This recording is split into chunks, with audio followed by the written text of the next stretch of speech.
Assalamualaikum warahmatullahi wabarakatuh. Perkenalkan, nama saya Dera Sepira dengan NPM 224111181 kelas manajemen 22C.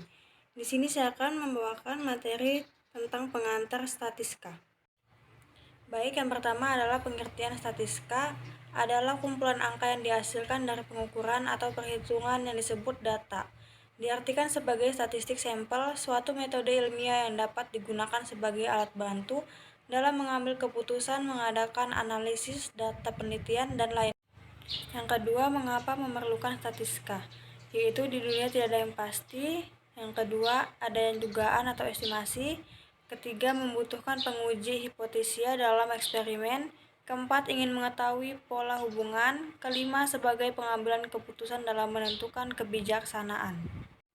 Yang ketiga, komponen statistik. Yang pertama, data. Kedua, pengumpulan dan pengelolaan data. Ketiga, kesimpulan. Keempat, angka-angka.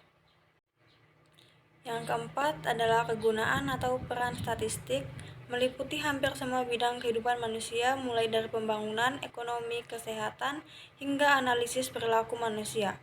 Dalam bidang ekonomi, statistik sangatlah penting untuk menjelaskan pertumbuhan ekonomi, inflasi, dan perkembangan bisnis. Yang kelima, manfaat statistik. 1. Menjelaskan hubungan antara variabel varia. Kedua, membuat rencana dan ramalan. Ketiga, mengatasi berbagai perubahan. Keempat, membuat keputusan lebih baik.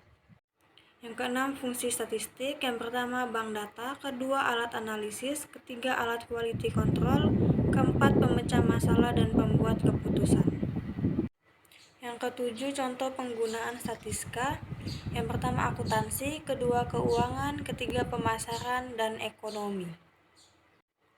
Yang kedelapan, tujuan statistik untuk menjawab permasalahan dan membuktikan sesuatu yang belum terbukti kebenarannya, meringkas data sehingga data tersebut menghasilkan informasi yang mudah dimengerti. Yang kesembilan, statistik di manajemen. Data atau informasi yang berkaitan dengan masalah manajemen. Yang pertama, merencanakan program pelayanan pelanggan. Kedua, menemukan alternatif penyelesaian masalah pelanggan. Ketiga, melakukan analisis tentang kepuasan pelanggan dari waktu ke waktu. Yang kesepuluh, ruang lingkup statistik.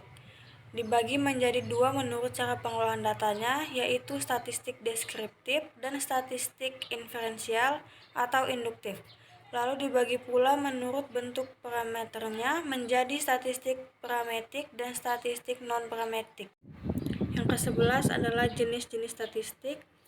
Yang pertama, statistik deskriptif. Kegiatan statistik yang dilakukan meliputi pengumpulan data, pengelolaan data, penyajian data, dan penyimpulan data untuk mencari gambaran tentang ciri-ciri bentuk karakter pada penduduk, masyarakat, organisasi berdasarkan pada data yang diperoleh. Yang kedua, statistik inferensial merupakan statistik yang menaksir secara umum suatu populasi dengan menggunakan sampel termaksud di dalamnya teori penafsiran dan teori uji. Kegiatan statistik ini mulai pengumpulan data sampai dengan uji hipotesis. Yang ke-12 adalah kesimpulan. Statistik ekonomi merupakan alat yang sangat penting dalam analisis ekonomi modern. Dengan menggunakan data dan teknik statistik, kita dapat mengembangkan pemahaman yang lebih baik tentang perilaku ekonomi, membuat kebijakan yang lebih baik, dan memprediksi tren ekonomi di masa depan. Baik, itu saja materi yang saya bawakan. Lebih dan kurangnya mohon dimaafkan. Terima kasih.